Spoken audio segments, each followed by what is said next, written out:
ನಮಸ್ಕಾರ ಗೆಳೆಯರೇ, big boss ಮನೆಯ ಇಬ್ಬರು ಸ್ಪರ್ಧಿಗಳಾದ ಕಾರ್ತಿಕ್ ಮತ್ತು ಸಂಗೀತ ಇವರುಗಳು ಇವತ್ತು ಜಗಳವಾಡಿದ್ದಾರೆ. ದಯವಿಟ್ಟು ಈ ವಿಡಿಯೋಗೆ ಲೈಕ್, ಶೇರ್, ಕಮೆಂಟ್ ಮಾಡಿ ಮತ್ತು ಸಬ್ಸ್ಕ್ರೈಬ್ ಮಾಡಿ. ಬಿಗ್ ಬಾಸ್ ಮನೆಯಲ್ಲಿ ಮೊದಲು ಕಾರ್ತಿಕ್ ಮತ್ತು ಸಂಗೀತ ಅವರು ತುಂಬಾ ಚೆನ್ನಾಗಿ ಇದ್ದರು. ಆದರೆ ಕೆಲವು ವಾರಗಳಿಂದ ಇಬ್ಬರು ತುಂಬಾ ಜಗಳ ಮಾಡುತ್ತಿದ್ದಾರೆ. ಕಾರ್ತಿಕ್ ಅವರು ತುಂಬಾ ಚೆನ್ನಾಗಿ ಹಾಡುತ್ತಿದ್ದರು. ಕಾರ್ತಿಕ್ ಅವರು ಬಿಗ್ ಬಾಸ್ ಪದೇ ಯಾವುದೇ ಟಾಸ್ಕ್ ಆದರೂ ತುಂಬಾ ಚೆನ್ನಾಗಿ ಆಡುತ್ತಿದ್ದರು. ಆದರೆ ಈಗ ಸಂಗೀತ ಅವರು ಕಾರ್ತಿಕ್ ಅವರನ್ನು ಸುಮ್ಮನೆ ಟಾರ್ಗೆಟ್ ಮಾಡಿಕೊಂಡಿದ್ದಾರೆ.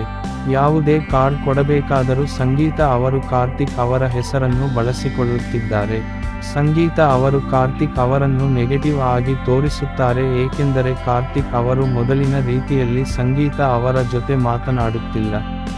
ಕಾರ್ತಿಕ್ ಅವರು ಕೆಲವು ದಿನಗಳಿಂದ ನಮ್ರತಾ ಮತ್ತು ತನುಷಾ ಅವರೊಡನೆ ಹೆಚ್ಚು ಮಾತನಾಡುತ್ತಿದ್ದಾರೆ. ಈ ಕಾರಣಕ್ಕೆ ಸಂಗೀತ ಅವರು ಕಾರ್ತಿಕ್ ಅವರಿಗೆ ಟಿಕೆಟ್ ಟು ಫೈನಲ್ ಟಾಸ್ಕ್ಗಳಲ್ಲಿ ಅವರ ಹೆಸರುಗಳನ್ನು ತೆಗೆದುಕೊಳ್ಳುತ್ತಿಲ್ಲ.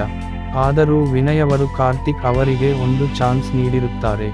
ಆದರೆ ಸಂಗೀತ ಅವರು ಅಟ್ಯಾಸ್ನಿಂದ ಕಾರ್ತಿಕ್ ಅವರನ್ನು ಹೊರಹಾಕುತ್ತಾರೆ. ಇದರಿಂದ ಕಾರ್ತಿಕ್ ಅವರು ತುಂಬಾ ಬೇಸರಗೊಂಡು ಸಂಗೀತ ಅವರ ಜೊತೆ ಜಗಳವಾಡುತ್ತಾರೆ ಮತ್ತು ಇಬ್ಬರು ಜೋರಾಗಿ ಕೂಗಾಡುತ್ತಾರೆ. ಇಬ್ಬರು ತಮ್ಮ ಯೋಗ್ಯತೆಗಳ ಬಗ್ಗೆ ಮಾತನಾಡುತ್ತಾರೆ.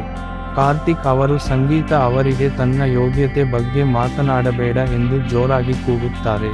ಗೆಳೆಯರೇ, ನಿಮ್ಮ ಪ್ರಕಾರ ಇಬ್ಬರಲ್ಲಿ ಯಾರು ಸರಿಯಾಗಿ ಆಡುತ್ತಿದ್ದಾರೆ ಮತ್ತು ನಿಮಗೆ ಯಾವ ಪ್ಲೇಯರ್ ಗೆಲ್ಲಬೇಕು ಎಂದು ಕಮೆಂಟ್ ಮಾಡಿ. ಕಾರ್ತಿಕ್ ಮತ್ತು ಸಂಗೀತ ಇಬ್ಬರಲ್ಲಿ ಯಾರು ಒಳ್ಳೆಯವರು? ದಯವಿಟ್ಟು ಚಾನಲ್ಗೆ ಸಬ್ಸ್ಕ್ರೈಬ್ ಆಗಿ.